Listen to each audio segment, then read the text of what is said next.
আসসালামু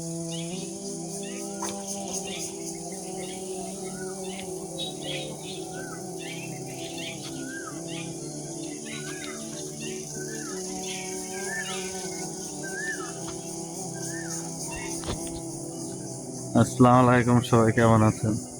ঈদ হবে, কালকে ঈদ হবে, তাই ফজরের নামাজের পরে আমরা দুজন মিলে চলে আসলাম কবরস্থানে একটু দেখার জন্য। কালকেও আসবো, কালকে ঈদের পরে নামাজের পরে কবরস্থানে একটু আইসে জিয়ারত করব। তাই আপনারাও সবাই এইসব জায়গায় আসবেন, এইসব জায়গায় মাঝে মাঝে আসলে আপনাদের মন প্রাণ সবকিছু ফ্রেশ হবে।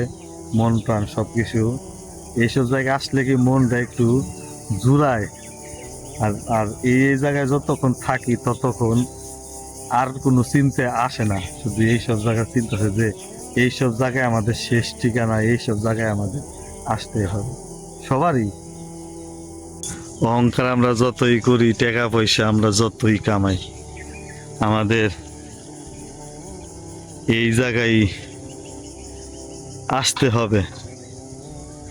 যত কোটিপতি টাকায় আমরা কামাই, যত কিছুই আমরা করি, কোনো লাভ নেই।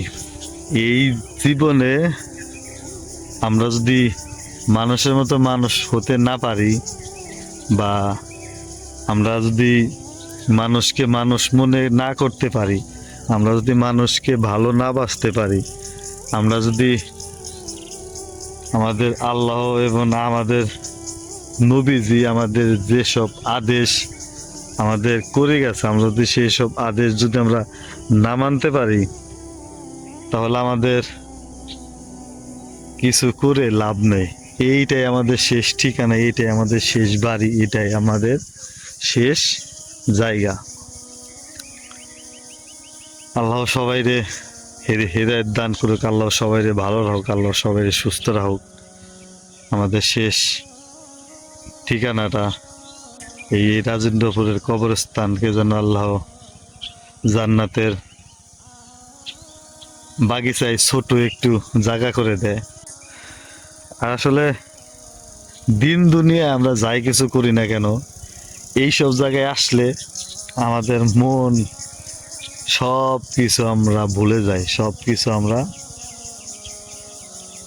মনে পড়ে যায় যে এই দুনিয়া কিছুই না।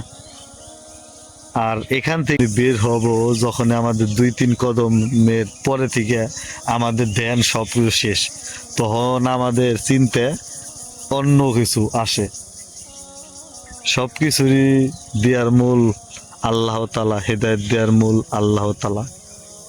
আল্লাহ তাআলার কাছে একটাই কামনা করে, আল্লাহ তাআলা সবসময় হেদায়েত দিক। তাই সবাই ভালো থাকবেন, আল্লাহর রহমতে সবাইরে সবার জন্য দোয়া করবেন। আর আল্লাহ যেন সব কবরস্থানে, যেন বাংলাদেশে যত কবরস্থান আছে সব কবরস্থানে যেন জান্নাতের একটু জায়গাটা যেন আমরা পাই।